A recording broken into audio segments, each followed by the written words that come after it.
Good morning. So, are diet drinks or sugar-free squash, etc. okay? That's a question I had yesterday from one of the ladies who's just started on the pre-Christmas program. If you want more information on that, just comment below of Christmas and I'll get you the details. That'll be our last program prior to Christmas. So,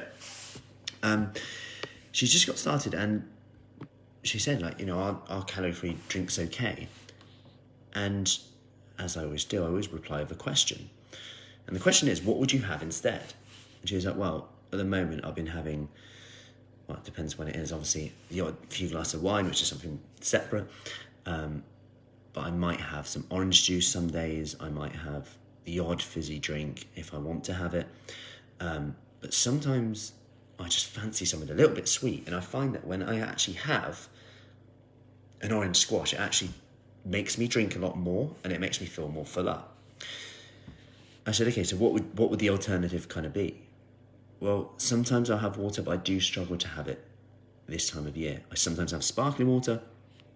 And it started to get to the stage where we decided that actually if it was like an after dinner thing in the evening for her, that was actually probably a better option, because otherwise she would start kind of feeling a bit deprived. And that's something we'll work on separately. But right now she can get some instant wins from potentially feeling satisfied from an orange squash, rather than going, oh, I need something sweet. I need something just to, you know that one?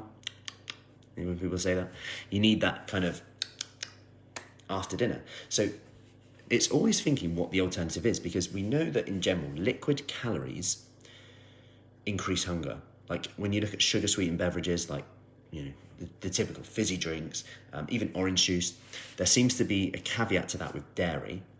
So like milk-based products, so like milk-based drinks, whether they're like yogurty drinks or anything like that, seem to have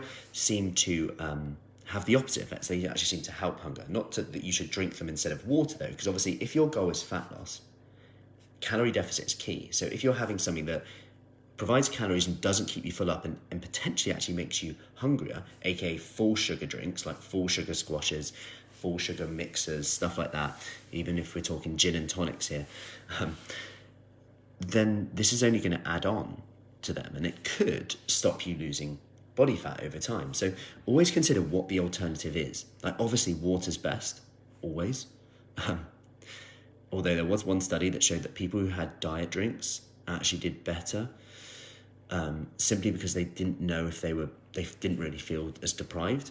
But that's doesn't mean that diet drinks are better. It just means it's a tool in the toolbox for someone who, like I said, maybe in the evening at around that time, they want a drink like that. Like for me, for example, around these months, let me know in the comments if you agree with this, that I love hot blackcurrant, like hot Ribena, right? Sugar-free, all good. But in the evening, if I have that after my dinner, that hits the spot.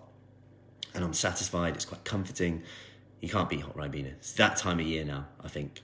Yeah, let's go hot Ribena. So, always consider what the alternative is, because I might then, if I didn't have that, I might go, well, you know what can I have?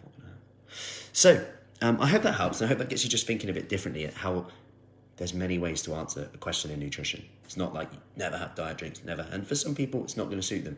But know that they're a tool in the toolbox, and actually, let's face it, if you're doing the big things right, you're moving more, you're getting the protein in, you're getting lots of veggies in a day, those big rocks that will have the big difference, is then looking at the little things you can do to help with those habits, like in the evening, maybe when you're going to snack. Because let's face it, right now, October, we're coming up to Christmas, these 2 months is where the most average weight gain is. So we want to get a handle on that, be the best version of ourselves. If you want more information on our Christmas program, which is our last program for the year, comment below with Christmas, and I'll see you soon. Take care.